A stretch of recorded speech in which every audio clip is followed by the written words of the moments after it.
Good evening and welcome to the January 16th Open Space Conservancy Trust regular meeting. The time is now the time is now 5:03 p.m. I'm Geraldine Poor, the chair of the Open Space Conservancy Trust, and tonight's Open Space Conservancy Trust meeting is being brought to you in person and by Zoom. The Zoom video of this meeting is being recorded and will be uploaded to the city's YouTube channel later this week. Welcome to all, and thank you for joining us tonight. Trustees, please turn on your microphone for the roll call, and for those of you participating remotely, please have your cameras on, and city staff, would you please call the roll? Thank you, Chair. Thank you. Trustee Jacobson. Here. Trustee Gasper. Trustee Brissette. Here. Trustee Hildebrand. Here. Secretary Bender. Here.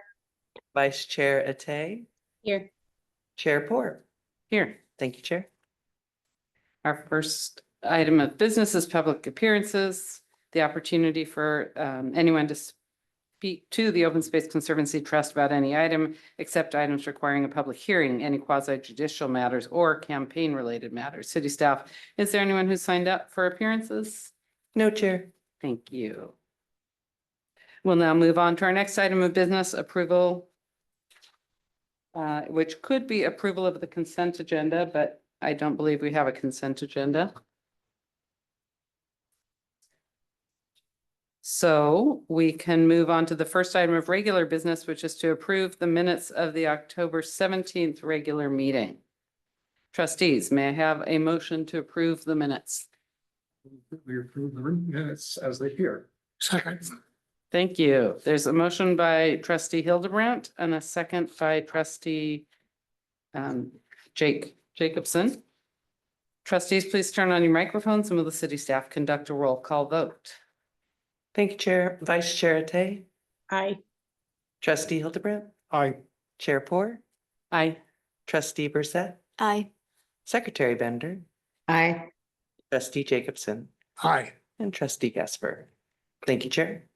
The motion passes and the minutes are approved. The second item is the Open Space Conservancy Trust bylaws update, and we welcome City Clerk Andrea Larson. Good evening, trustees. For the record, I'm your city clerk, Andrea Larson. Before you tonight are your Open Space Conservancy Trust bylaws, which you looked at in July of last year and October of last year. Before I turn it over to the trust for discussion, I sent you guys an email this afternoon regarding an additional amendment that I missed in your packet. It is Section 7.7. It was another reference to Mercer Island City Code Chapter 2.60, the Code of Ethics. And I'm proposing the amendment as shown on the screen, which would change 7.7 to prohibited conduct. Officials shall be subject to the requirements applicable under RCW 42.23, which establishes the minimum standards for officials. Due to the code being repealed by the City Council in December, it's no longer appropriate to have that reference in the bylaws. And I'll turn it back to you, Chair. Thank you. Thank you for that update. In order to have a discussion, trustees, may I have a motion to adopt the revised bylaws? So moved. Thank you. There's a motion, I'm going to say, by trustee Burseth and a second by trustee Jacobson. Does anyone have any comments for discussion before we vote? And Chair, if you'd like me to bring up the bylaws, I'm happy to put them back on the screen. Thank you. There we go. Great. Trustee Bender. Thank you. I was a little confused between the bylaw amendments and the staff report.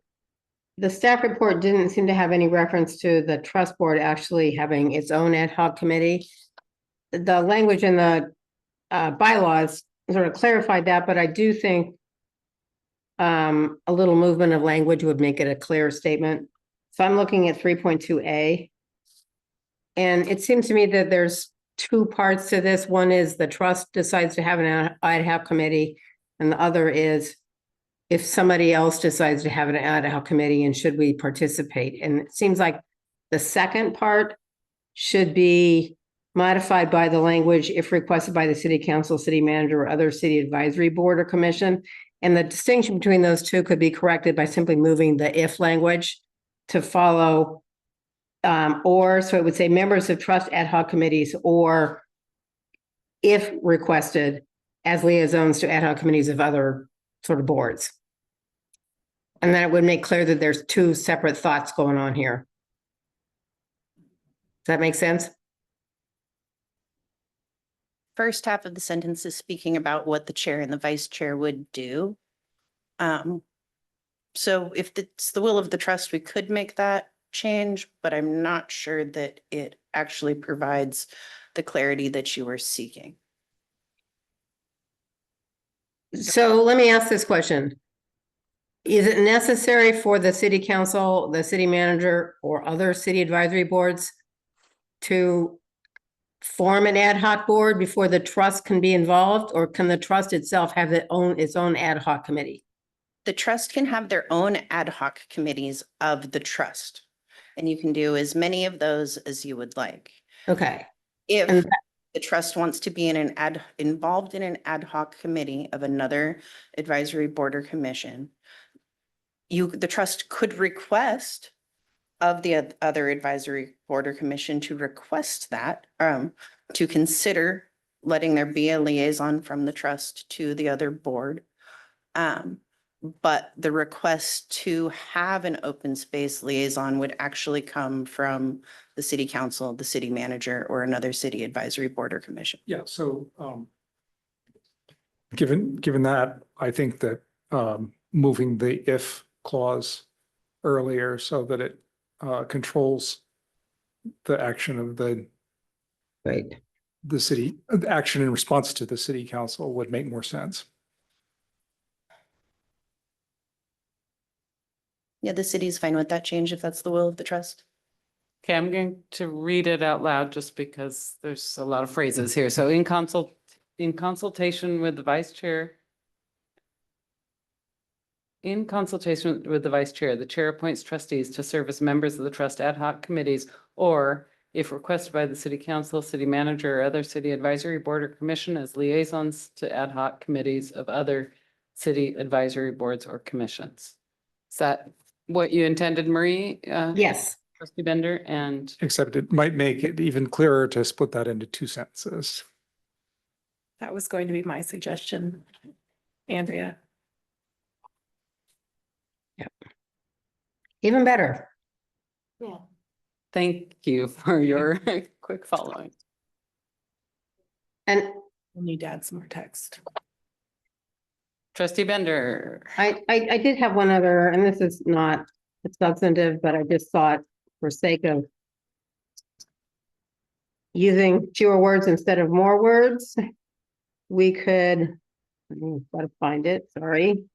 I'm in section 7.5, the annual report section. It's got a lot of reports to the city councils like used 4 times in that. It could be, that whole thing could be reduced to a single sentence that says, the trust shall submit an annual report which will be presented to the city council in the quarter 1 or 2 of each year. It's a simple declarative statement with a lot of fewer words.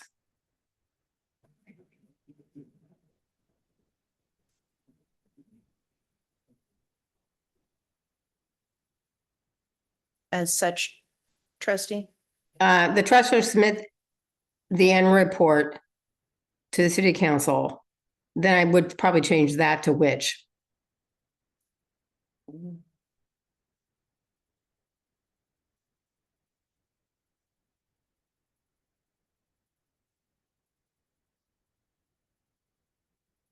And then the phrase presented to city council is redundant. It should just say in quarter 1 or 2 of each year.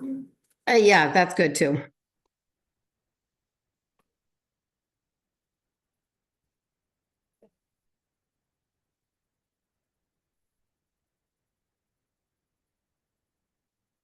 even take out. Okay.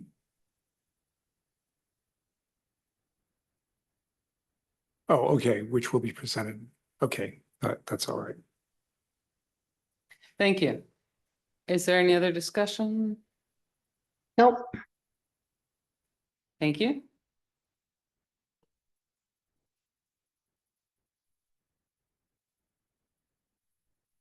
So no one has any further comments for discussion before we vote? We will call for the vote then, and trustees, please turn on your microphones, and will the city staff conduct a roll call vote? Thank you, Chair.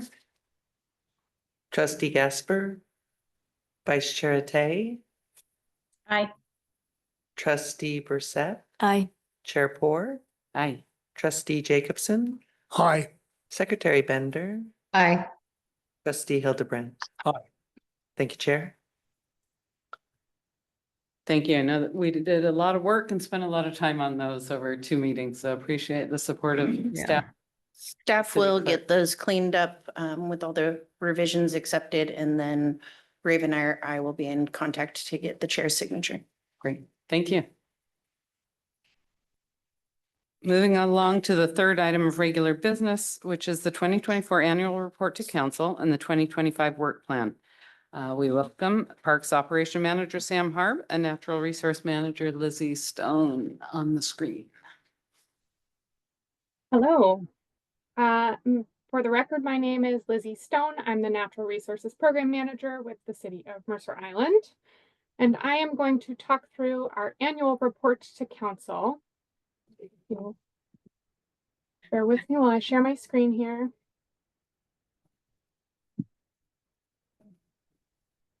Okay, can I get some confirmation that y'all are able to see that report? Great, okay.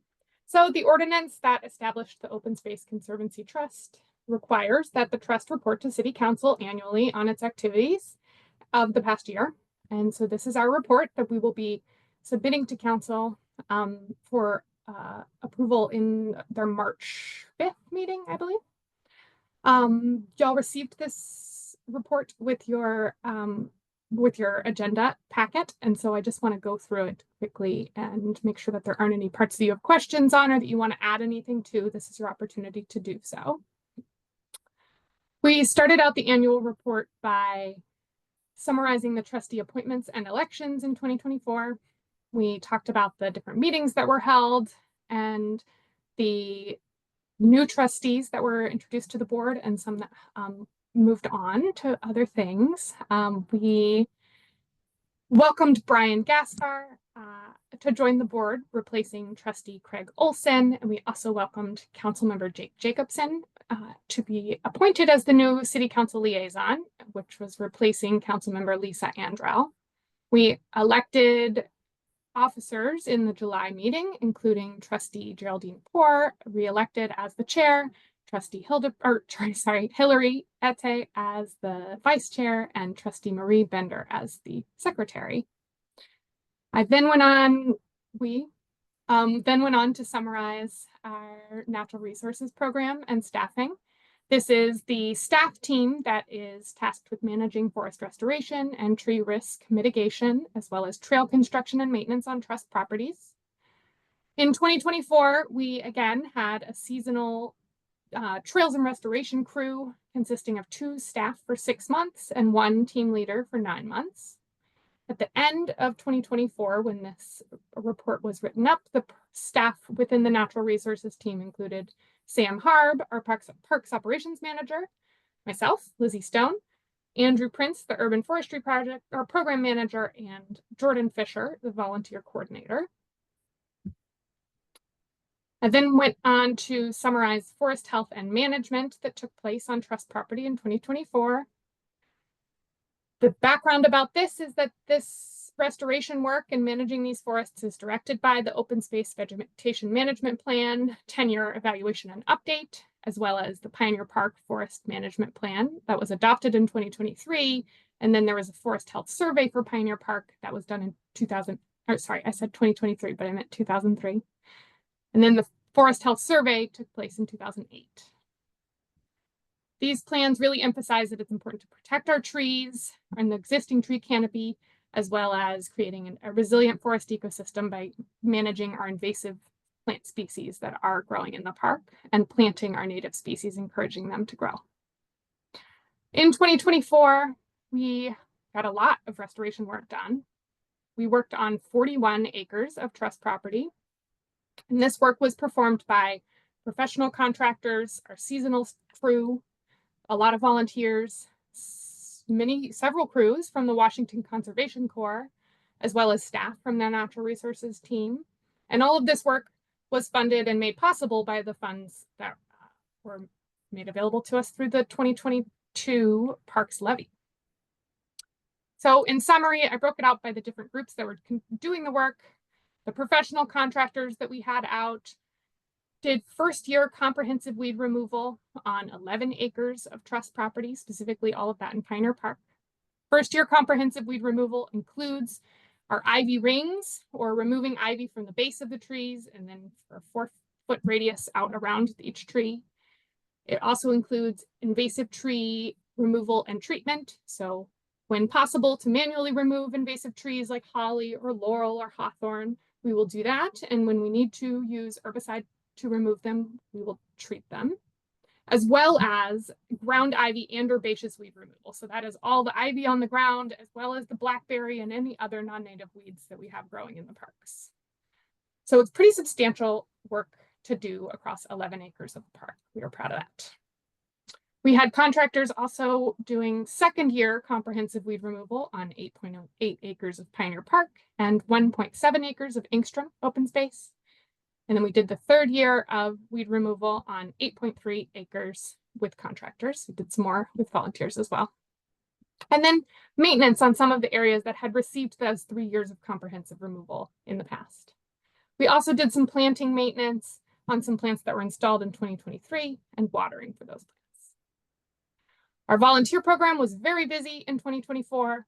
We had 32 events on trust property, which brought out 377 volunteers for a total of 840 volunteer hours.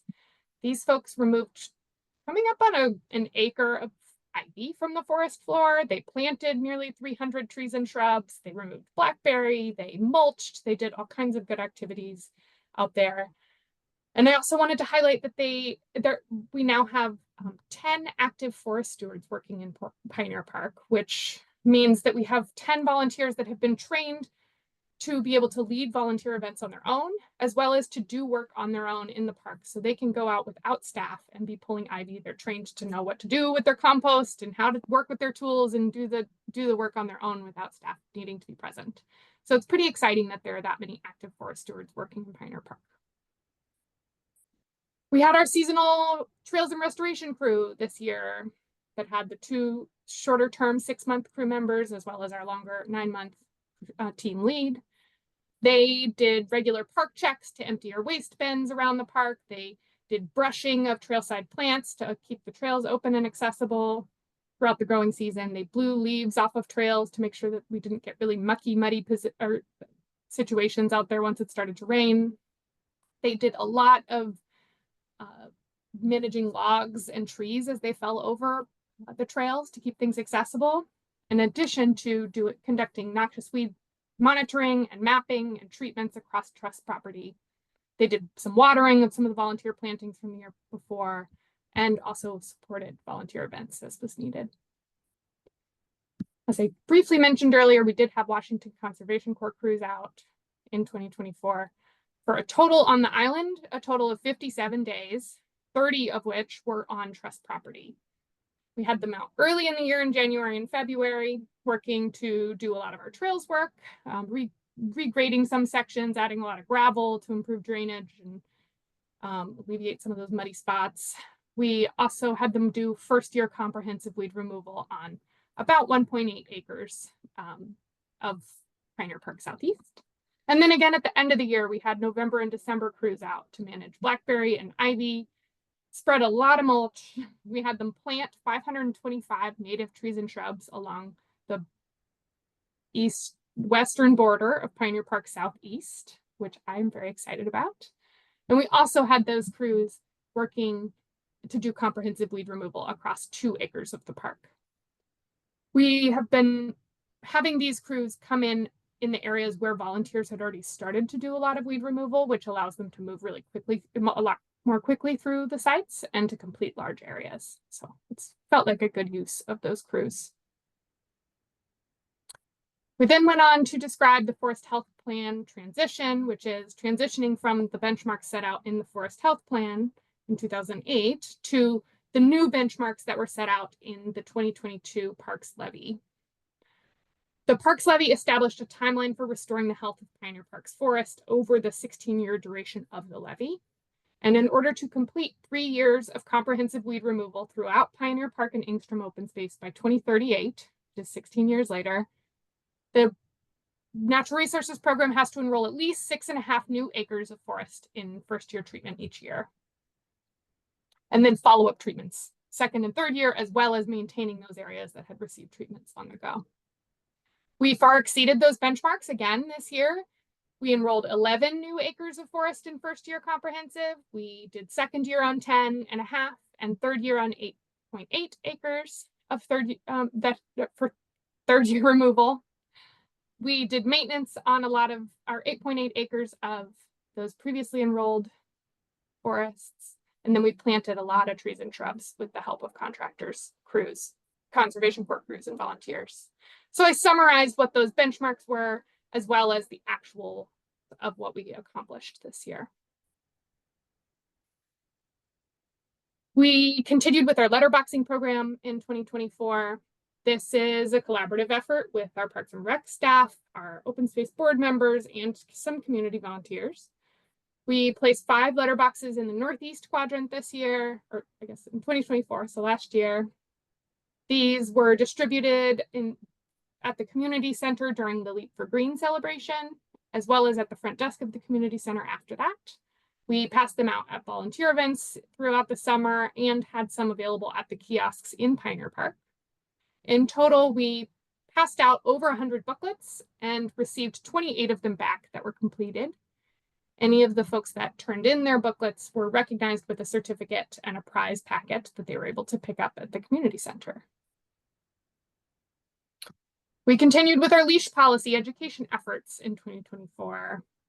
This was with the distribution of those educational brochures, the Dog Owner's Guide to Mercer Island Parks, which provides park users with information about what is allowed and where the off-leash dog parks are on the island.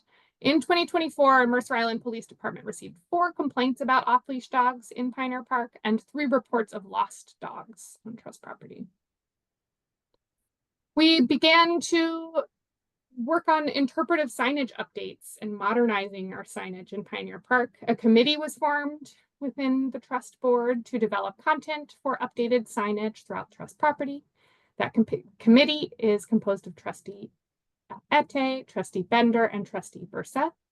And those folks began to work on developing new content, designing some new sign infrastructure, and developing some digital education resources for the parks. Say about that. We maintained our trails in 2024. We did a lot of work on the trails, conducting regular trail brushing in many of the trails more than once throughout the summer. We blew leaves off of the trails once they started to drop. We cleared all of the culverts throughout the parks to maintain good water drainage a few times throughout the year, as well as reinstalling 2 sections of retaining structure in Pioneer Park Northeast, regrading some sections of trail to allow for better drainage. We had those WCC, Washington Conservation Corps crews out doing a lot of graveling and several sections, as well as addressing drainage issues where they identified them, because it was a particularly rainy period that they were there. And then in addition to all of that, we did have the natural resources crew working with the parks maintenance team to remove trees, buck up trees that had fallen down onto trails and keep those trails passable. In 2020, the Engstrom open space title transfer moved along in 2024. This is a follow-up from 2022, when City Council passed a resolution to direct the city to transfer the title of Engstrom Open Space to the trust. This transfer paperwork was finalized in 2024 and is ready to be accepted during this meeting. And then we will submit it to the county for the documentation. And then finally, the urban forestry program continued to work in trust property. This is tree risk mitigation, which is the primary focus of our urban forestry efforts in Pioneer Park. So that is removing dead and dying or structurally defective trees to reduce the risk of them falling and causing injury to property, to people, or interfering with our utility lines or roadways. In 2024, we removed 5 trees that were already dead from trust property to reduce the risk of falling onto trails or private property. And staff, our urban forestry staff, do continue to monitor the park boundaries regularly for trees that are in need of pruning or removal.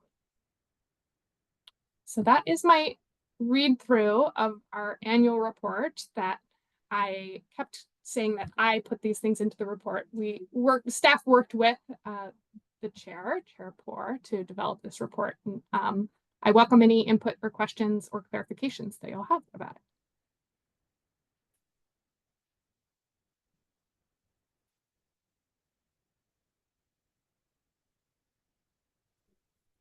it. My question has to do with what, if any, additional work has been necessitated by the bomb cyclone and some of the other weather events we've had over and above what was planned to be done in an ordinary course of business. Yes, that I did make a short reference to the big storm in November in the report. That was largely tree removal and tree management, because we did have a lot of trees down in Pioneer Park, across trails and into roads, blocking off Island Crest Way for surprisingly many days. So that work was, of course, not planned and a pretty heavy lift for staff. So that was sort of wrapped up in some of those trail maintenance sentences on there. And yeah, I'm not sure if I'm addressing the question, but it was a pretty significant lift for those last few weeks of the year. Yeah. My question was directed somewhat more at, there are piles of debris that are visible from Island Crest, or this afternoon Island Crest, when I transited that area, which, given the events in Los Angeles and elsewhere, is not a happy sign, at least to me. And I don't know if there are ongoing efforts, because and maybe that's all that's left. I don't, of the stuff that came down, but there's quite a volume of it. One very large evergreen that's been that simply fell over and has been, the parts that were protruding on the road have been cut out, but there's still some significantly sized logs left in that area. Well, it's the policy of the trust to leave material to decompose naturally to the extent possible. So we try to encourage the crews that come in, especially professional crews, to leave the rounds and leave as much of a hazardous tree as possible by turning it into a snag rather than cutting it down entirely. This provides food for insects and wildlife as part of the food chain. So I think it's intentional that much of that debris has been left in place. We might revisit the possibility that some of the debris is creating a fire hazard, but I think that the way to address that would be to simply cut it into smaller pieces so that it's close to the ground and can decompose more rapidly.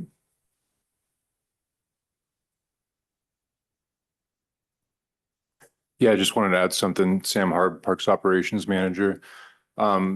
What Trustee Hildebrandt said is accurate as far as, how we manage the open space properties, trust properties. There might be some stuff that's still kind of lingering more on the border, on the right-of-way portion. And so the cleanup effort, there's probably still stuff to do throughout the parks. I'd say the main aspect of clearing things for safety, that's been our priority from the beginning in November 19th through December. So that's kind of been where staff have been spending most of their time, but I know about the tree you're talking about, and I'm not quite sure if it's on park property or, you know, in the right of way. So I might have to take a closer look at that one. Well, thank you. And my concern is that if the volume of material is significantly greater than what occurs on a natural basis, there is concern in certain quarters, mine included, that we are building up a tinder box for a fire, and particularly in the Pioneer Park where we apparently have the hose lays to put out a fire. It's not clear that they can get to where they would need to get in the most remote part of the furthest distance from the applicable fire hydrants before, and whether they can now is also a question, something I think the fire department might want to look at, because they're the ones who are going to be called on if a fire starts there to get after it. Yeah, when we went through the last version of the fire management plan, we talked to the fire marshal and staff with the fire department, and essentially the resources are close and available, and it didn't seem like that much of a issue to be able to respond, just based on the proximities of hydrants and everything, and being able to drag things out. But yeah, I mean, I think if there are obstructions, then maybe it warrants a further look. So we can, over time, you know, if the forests change or we have issues, we can continue to update that with East Side Fire. Thank you. Trustee Hildebrandt. Yes, I wanted to follow up. According to my recollection of the report that was given the last time we reviewed the fire management plan, I believe they said that they could easily reach from any of the roadways about 50 feet into the forest with the current equipment that they have available. And this might have been before we started a contract with East Side. So I imagine they have similar equipment, so the reach would be the same. But the stated policy in the report was if there was a fire in the interior of one of the quadrants, that that would just be allowed to burn itself out, or if it got into the region that could be reached with hoses, then they would start to fight the fire to keep it from approaching the boundary and crossing over into another section of the park or residential areas.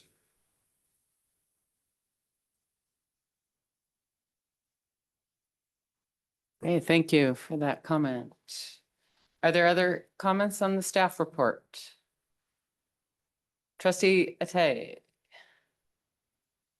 Yes, thank you. Lizzie and Sam, I remember when Jake and I did the park walkthrough with you a few months ago, something really interesting that you had brought up was when you did a walkthrough with a consultant for the tree health. I believe the emphasis was on the Doug firs in the southeast. And you were talking about doing some selective tree thinning because of the density of some of the stands in there. And I didn't know if that was worth mentioning in the report to council or if that was too granular, but I thought it was really interesting to learn about that. Thank you for bringing that up and for remembering it. We are still working with the consultant that has conducted that island-wide, open space-wide forest health survey, and we will be getting, by the end of this month, have a final report of all of his findings. So I don't feel like we are equipped with all of the data and the whole story yet to be able to present it in this annual report, but that is something that will be helping us to guide some of our future management decisions. So I think that 2025 will be the year that we make some planning decisions for how we're going to use that data, and maybe this time next year we'll have it in our report. Thank you. Yeah, thank you for bringing it up.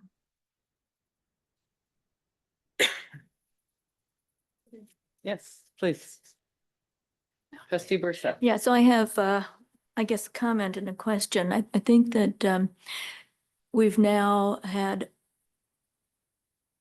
I'm trying to think, at least 2 events where we've had major damage to the trees in Pioneer Park, and, resulting in having to expend, funds to that rather than to what we had planned on doing. And I wonder if these are becoming a common enough event that we ought to build into the budget, some contingency funds, or at least a plan for, where funds could be moved from rather than, being taken by surprise.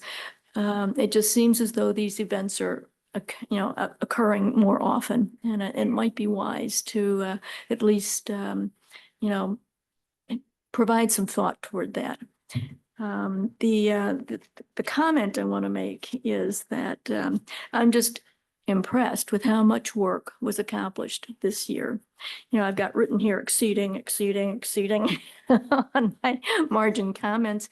And I think, it would be nice to think about whether there's a place in the report where you can highlight, that this is really an outstanding amount of work that you're, reporting. And I guess the third comment, I've run out of numbering my comments.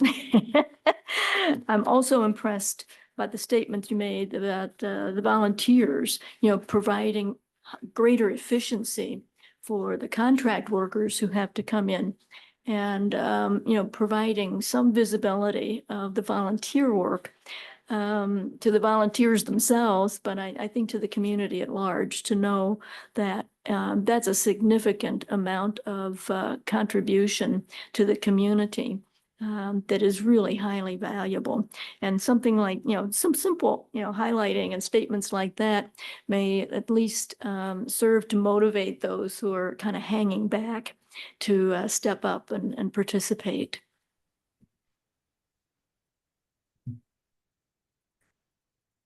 Thank you for that comment. And I am happy to put a sentence in at the beginning of the summary of the work that we accomplished, as well as the beginning of the volunteer section that kind of summarizes and drives home those points of how powerful that is, that so many folks have come out and that we've been able to accomplish so much. I think it's very impressive as well. Yeah, I think you need to toot your own horn, Our horn.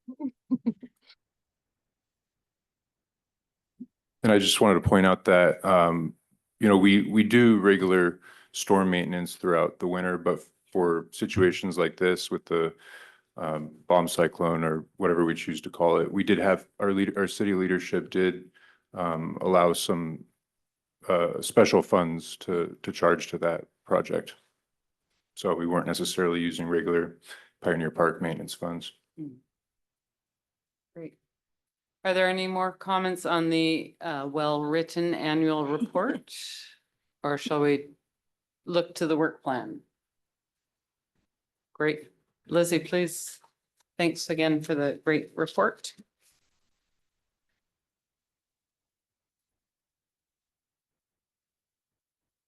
Ah.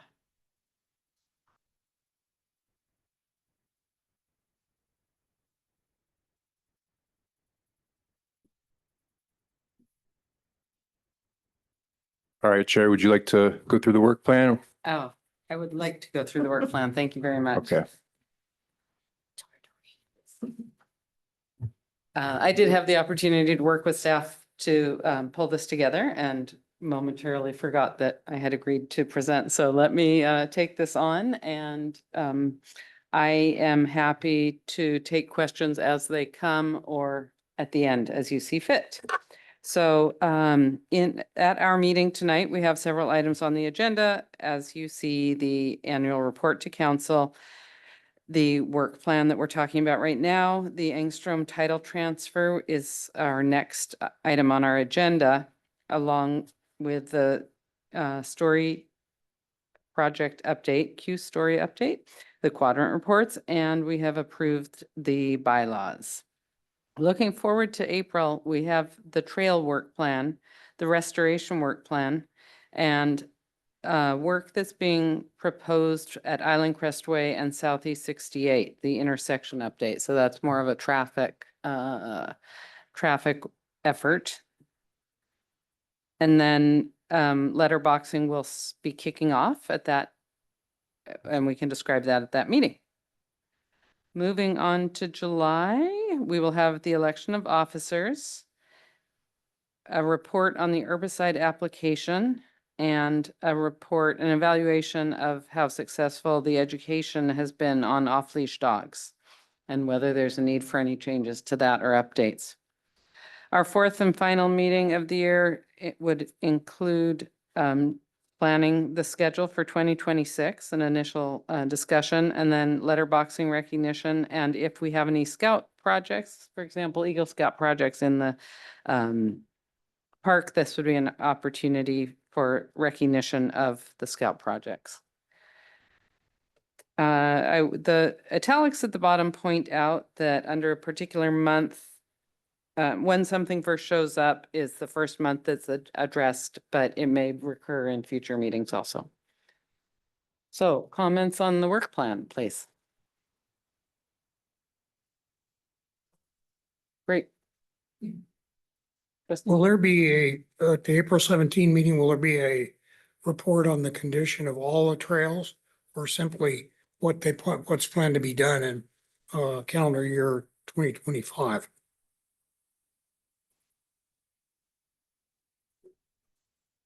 It's generally what we plan to do in 2025. Lizzie can correct me if I'm wrong, though. Nope, that is correct. Our trails work plan is usually the trails projects that we are planning to be implementing for the next year. Is there anything that keeps track of the conditions of our trail system as a whole? You know, a graphic or some item. The reason I ask the question is that I get a number of questions as a city council person about, gee, this trail's deteriorated, or it's now not safe to pass in this area. And I have no idea whether those correlate with your work plan, since it would be premature for me to say I did right now anyway. But connecting people's questions with what the condition of our entire trail system, I think, is important.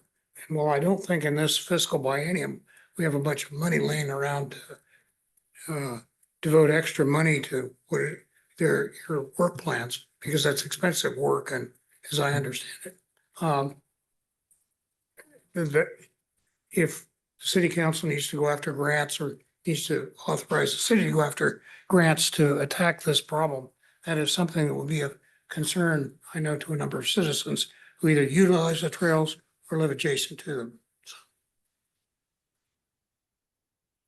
that's more a statement than a question, isn't it? Yeah, but I'm sure that the trust board would also be happy to support the council in that identification. So question to staff, I think, would be if there is a place where proposed areas could be captured and a list kept over the year. And Yeah, so you're referring to island-wide or just trust properties? Therein lies the problem, because there's some beach. And I don't know that this board has the ability to tell or ask you to do something that doesn't involve it, but at some point, that is the question people are gonna say. It's all fine and good for me to look at the trails in Pioneer Park, or East Quadrant, or what have you. But what about someone down the line where that connects with some, if the southeast part of this, because south of that, they connect with what's up. So I'm not quite sure how to split the sheets on that. That would be, I think, something that would be useful if it doesn't turn the world upside down in your domain, Sam, to understand for the city council, because it may be we need to devote more resources to it, because I haven't heard you say that you have too many resources. Well, I'll just say broadly that the trail system on the island is a little bit complicated because there's a few different types. You know, there's there's public trails, there's right-of-way trails, there's parks trails. There's, trails that are just in Pioneer Park and Engstrom. There are trail easements that we have through private property that we have access, but we don't necessarily do full maintenance. We do have some trail-specific budgets that are incorporated with our regular, operations, as well as some longer-term, bigger trail and staircase replacements that are in our capital improvement program for years out. Yeah. So there's a lot there for sure. Well, what if, rather than having vague requests, what if I got together with you at some convenient time and you could educate me more on this so that if this goes any further, that I'm doing so from a point of, information rather than speculation. If you give me a call and I'll be happy to sit down with you and understand this more fully. Yeah, that'd be great. Some field trips too. Thank you so much. Thank So you. bringing the focus back, I saw trustee Bender's hand raised first. But you've gone off the screen, so I don't know if. Trustee Bender, do you have a question? Yeah, no, okay. And then in the graphics, I couldn't tell if trustee Atay had a question.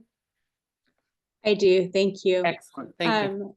Just to share with Jake, I don't know if you've ever used the Click Fix app that the city has for maintenance requests, but one of the categories, well, first of all, you can geolocate wherever the service request is, and then you can go ahead and, put in your information so you get an update on whatever that maintenance request is, so that you know when it's been filled. And they have a whole separate category for trail maintenance and an opportunity to use a text box to fill in exactly what the trail issues are. Yes, I'm mindful of that, and I've utilized that not for trail purposes, but for other problems which warrant city's attention. Great. So I don't know if maybe, Sam, if that app can generate a list of work that's been done on trails throughout the city, and that might be useful for helping fill in some of that data you're looking for.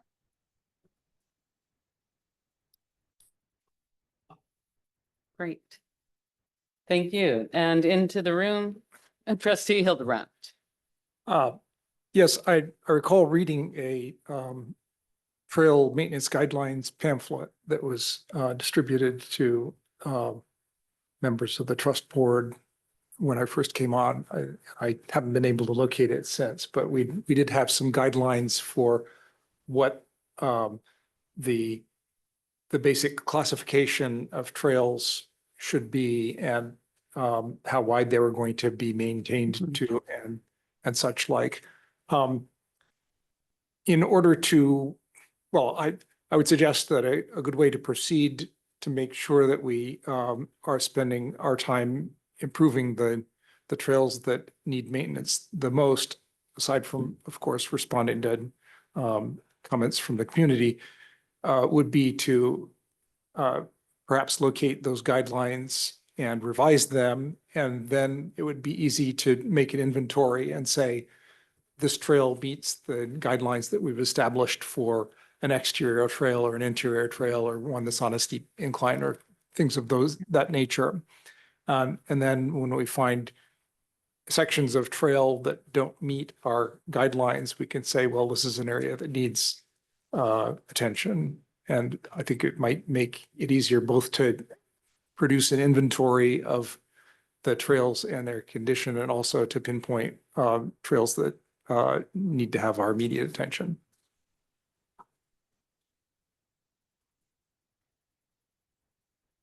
Thank you, trustee Hildebrand. Trustee Bender, you have not yet spoken on the work plan. Do you have any comments on the work plan?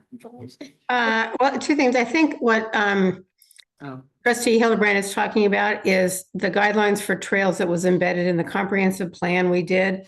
So the park section of comprehensive plan that was adopted, I don't know, 2 years ago.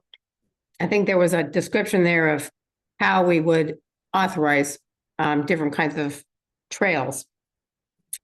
But what I did want to ask is, Lizzie, if you are working with a consultant on evaluating forest health, and Pioneer Park is a very significant part of the open space on the island, I'm wondering if it's available, if we could add a read of that. I mean, just give it to the trust for reading on, for the April 17th meeting. I think it would be, I mean, we've been talking about the problems with the Douglas firs for quite a long while, and it'd be great to see what a consultant has to say. This is Lizzie Stone for the record. I am happy to share the final report that we get from the consultant. Absolutely. I do want to be clear that it isn't a thorough study of the fungal diseases in the park, but it is more as a vegetation survey. And I think it is going to provide really interesting information for us. So, as well as management recommendations from that consultant and areas of focus and things like that. So I'm more than happy to share that in advance of our April meeting, because we should be getting that from the consultant by the end of this month. I just think it would help us all, sort of understand the park better. More information is better, even if it's not, comprehensive. But thank you. Great. So could we add that to this document too?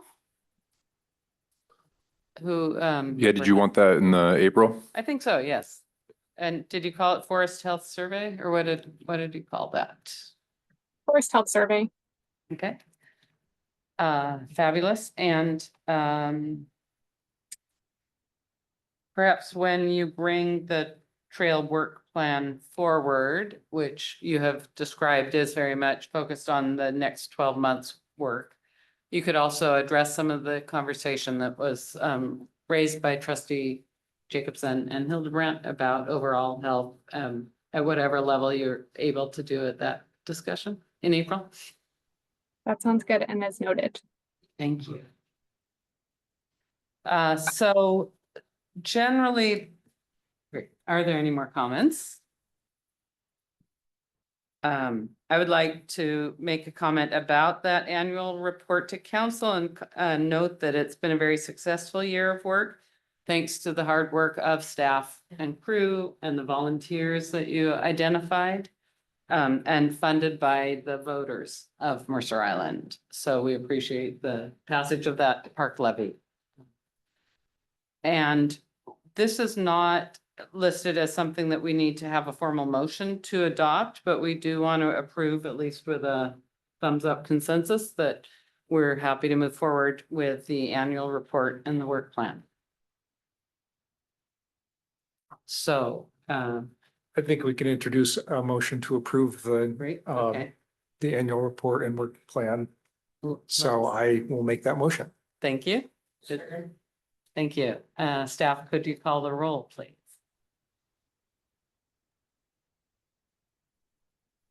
Thank you, Chair. Chair Ford, Aye. Trustee Brissette. Oops. Aye. Thank you. Vice Chair Tay, Aye. Secretary Bender, Aye. Trustee Hildebrandt, Aye. Trustee Jacobson. Aye. Thank you, Chair. I am delighted to move to our fourth agenda item of regular business, which is the Angstrom transfer acceptance. Appreciate Trustee Hildebrandt bringing this forward to our attention back in the early days of COVID. Right now, we welcome back Parks Operation Manager Sam Harb and Natural Resource Program Manager Lizzie Stone to present this item.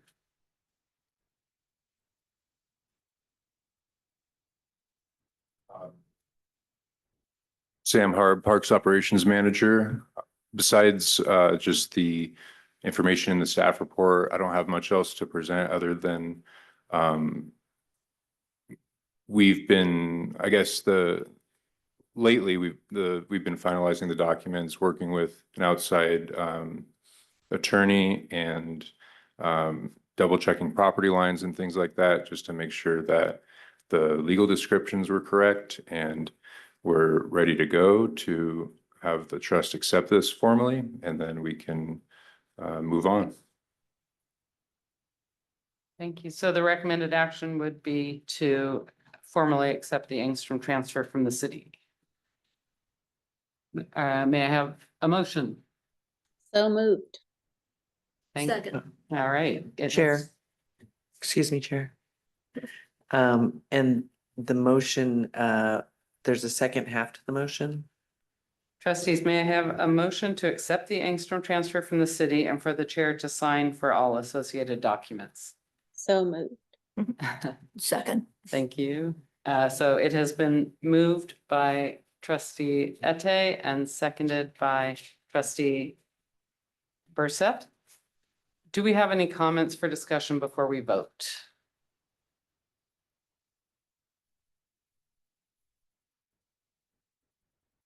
Trustees, please turn on your microphone and will the staff call a roll call vote, please? Thank you, Chair. Trustee Jacobson, Aye. trustee Hildebrand, Aye. secretary Bender, Aye. vice chair Atay, Aye. trustee Brissette, I, chair Poor. Yeah, aye. Thank you, Chair. And the motion passes. Our fifth item of regular business is the Q-Story update. And we welcome trustee Bender, Ete, and Burset to give an update on the project. And this is for discussion, not any action. I'll be providing the brief update on behalf of our subcommittee this evening. Over the past several months in September, Carolyn and Marie and I have been conducting research in 3 designated areas to help beef up our educational experience for park visitors. And I have been focusing on vegetation, Carolyn on birds, and Marie on the history of Pioneer Park and the logging history of the island and the history of the indigenous peoples in this area. And what is under current discussion is how we can provide a simple yet engaging QR guided set of educational signage that is providing enough specific information for park visitors to really kind of immerse themselves in the nature and history of this very special place, but without creating too much visual obstruction. And so in adherence with our signage requirements that we had discussed in our joint meetings with the Parks Commission last year, those signs would be of a certain dimension and of certain natural colors. And really at this point, we're trying to decide where in the park we would like to put this discrete signage and what form it's going to take.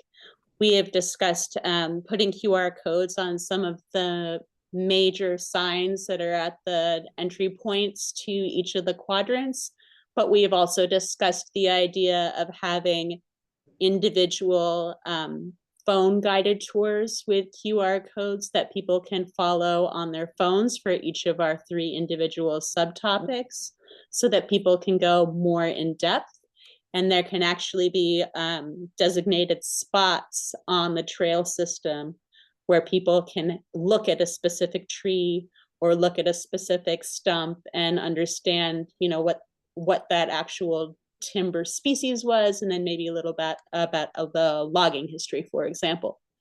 Or perhaps they can look at the ravine overlook and know what kinds of particular birds might be there and know some of the citizen science, for example, that takes place in that portion of the park, or know that there are city-led owl walks or things like that. So we're trying to create this really rich educational experience, but not clutter up the park with too much signage. So we'll be working on that for the next several months and trying to figure out the nuances of this program. Marie, Carolyn, is there anything that I'm missing? no, No, I think that was a good summary. yeah, One of the things I was going to say though about Angstrom is in sort of looking at the history, and Jerry has a fantastic library that she's loaned to me. The number of times that it was just accepted that Angstrom was part of Pioneer Park was pretty surprising. And we have Tom to thank for making sure that it actually became a reality.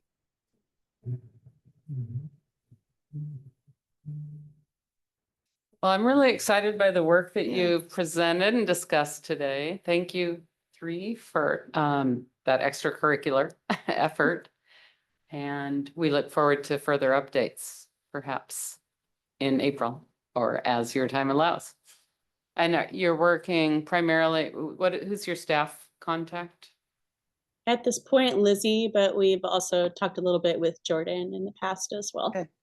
Great. Thank you. Yeah, thank you. Any other questions or comments? Great. The sixth item of regular business is something proposed, which was trust recognition of staff for the November 24 storm response. So this is a trustee generated idea. And as we have said a couple times in this meeting, there was a lot of work that went into the response in the November 19th storm. And I wonder if there's a trustee who would have a motion for the Open Space Conservancy Trust to recognize staff for the November 24 storm response. Thank Seconded. So we have, I would like to see if perhaps trustee Bender has specific words she would like to make in the motion, and sounds like we have someone wording it. I thought we'd already drafted it, but I don't have it in front of me. Oh, well, I happen to. Oh, perfect. Let me propose a motion, which you are welcome to. Thank you. The Open Space Conservancy Trust Board observed the difficult conditions under which the city staff worked to quickly restore the Pioneer Park, its trails, and its trail system after the cyclone bomb storm on November 19th, 2024, as well as later storms this winter. We wish to recognize staff for their dedication to our parks. Is that something you would like to move? So moved. Yes, And the Seconded. second was, second. Thank you. If someone else said it. I'm going to put trustee Bearseth for the second and trustee Jacobson for the motion. Any discussion? Thank you, staff. And so trustees, please turn on your microphone and will city staff conduct a roll call vote. Thank you, Chair. Secretary Bender, Aye. Vice Chair Tay, Aye. Trustee Brissette, Aye. Trustee Jacobson, Aye. Chair Poor, Aye. Trustee Hildebrandt. Aye. Thank you, Chair. Thank you. Madam Chair, I'd like to suggest, perhaps somebody in the staff can do this, would give this, this recognition to the reporter, because that will go on both on their website as well as their print thing, and I know that their reporters for Mercer Island is very conscientious. He's always looking for stuff to talk about, so. Great. Oh, great. This will be grist for his mill. Good. Great. And we can share that language with you if you need it for the minutes. Love that idea. We will also be sending it to council for you to Good. share. So thank you. In other business, we welcome Sam Harb to present on the department and city updates. Thank you, board.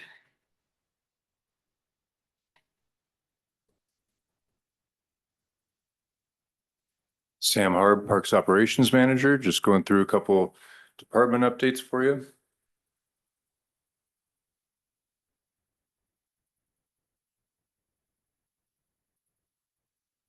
Again, touching on the November storm cleanup, there's a couple pictures to share. On the right, that's our seasonal team leader, Rebecca, next to a huge root ball. Just shows the severity and the power of the destruction that we all experienced. A lot of staff working on this, a lot of volunteers, a lot of the trust, reaching out to their neighbors, which we really appreciate. And then another interesting photo, this is over at South Mercer Playfields, where we had a tree hung up in an athletic field light. And so that was sort of a tricky technical removal where we had to bring in a crane to take care of that.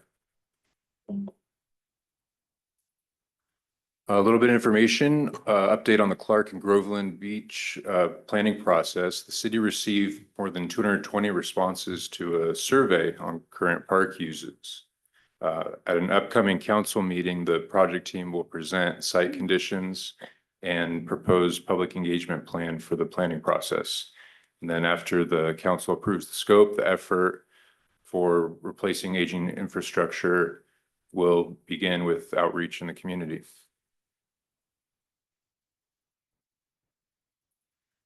We've got some playground replacements on the way. We've got Roanoke Park and First Hill. Roanoke's a little bit further along with permits. They've been issued and the construction contract is being finalized. We have a lot of the pieces on site already on city property, just staging that for when the contractor is on site, and we get started a little bit later in Q1. And then after that, we plan to start on First Hill Park.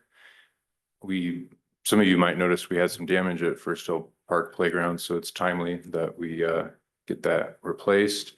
Playground equipment for that one's getting delivered next month, and permits are being submitted this week. And that's planned to be constructed spring 2025. And then next, a little bit more of an involved public engagement process is Dean's Children's Park. You know, that has a lot going on there. Dean's Children's Park and Island Crest Park with the baseball fields, trails, bike skills area, picnic shelter. So later this year, we will kick off a process to develop a new vision plan that integrates all those amenities in the park. Updates at this building, the community center. So through December and January, staff and contractors did a lot of TLC on this building, moving all the main level furniture, including the pool table, which I hear is quite heavy.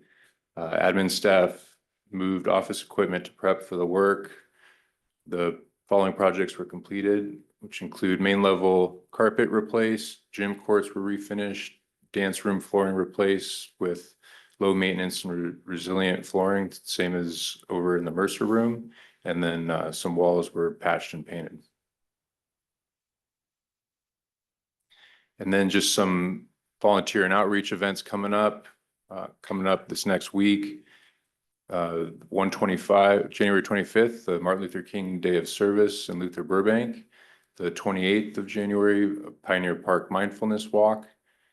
The 29th of January, winter workshop about native plant gardening. I know that's had a lot of interest. And then on February 1st, we've got a Pioneer Park planting party.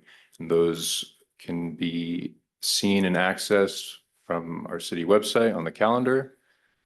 And then moving on, we also last year started a tree giveaway I believe we started it in July of last year at Summer Celebration. So that coincides nicely with the native plant gardening, where our tree giveaway is a program to encourage tree planting on private property. So we have information on eligibility and how to take advantage of that to, increase our urban canopy on private properties, as well as all the work we do on public property.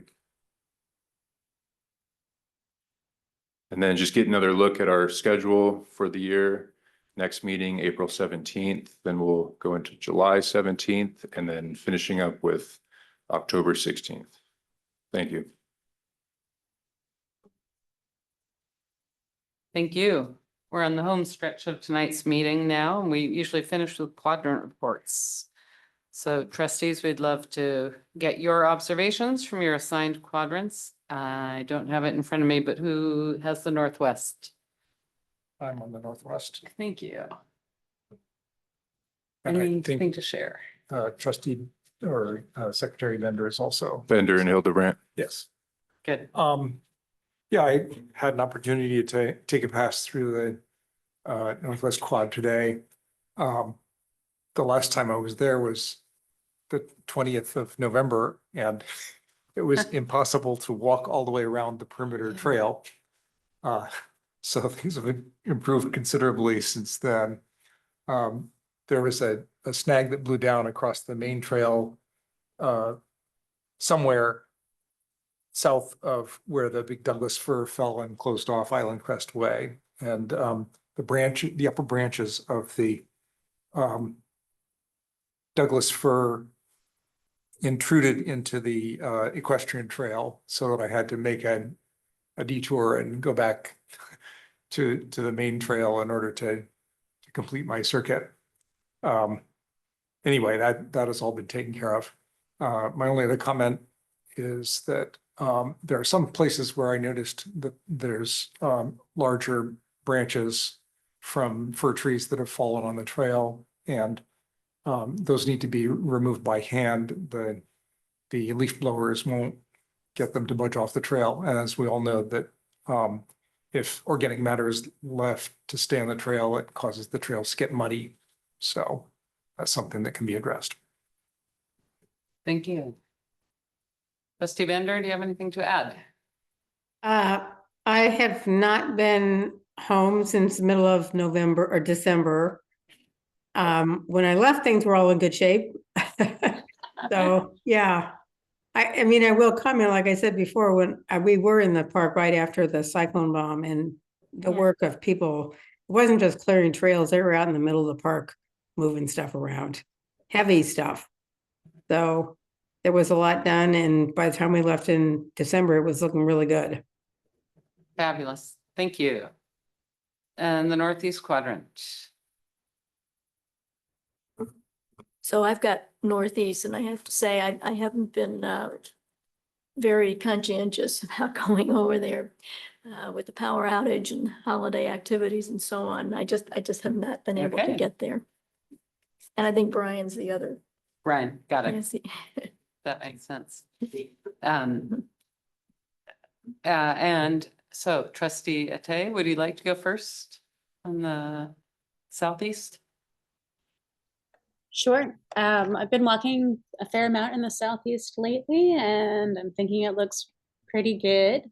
I did want to have a shout out for that huge planting along Island Crest, seeing all those purple flags with all of the newly planted species. It just looks really excellent and exciting, and I can't wait to see that all grow in.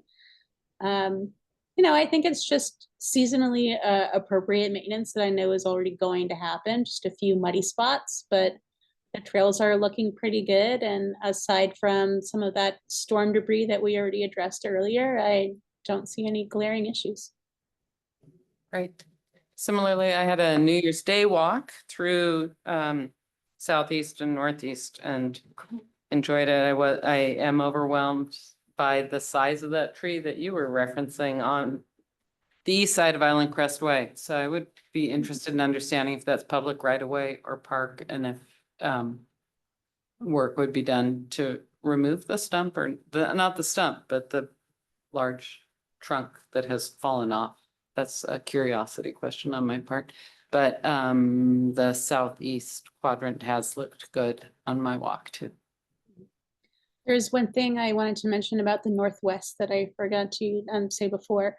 At the corner of 64th and 84th, along that entrance there, I did put something on the Quick Fix about a part of the split rail fence that was in disrepair. It was just broken and needs to be repaired.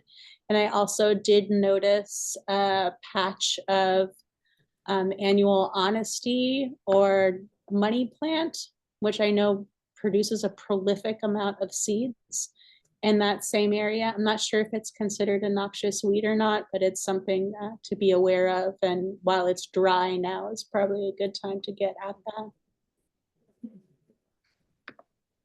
Thank you so much. I see staff writing that down. The next item on the agenda, anything else or no? No further comments. Okay. The next item on our agenda is topics for future discussion. Our standing item for bringing forward topics that trustees feel should be added for future discussion. Are there any? We have done that by developing the work plan this meeting. So I think we have a robust April agenda. Hearing nothing further, I will move towards adjournment and say the next open space meeting is scheduled for April 17th at 5 p.m. There being no other business to come before the Conservancy Trust, the time is now 6:18 and the meeting's adjourned. Trustees, please stay seated until the city staff has terminated the Zoom broadcast. Good evening and thank you for joining us.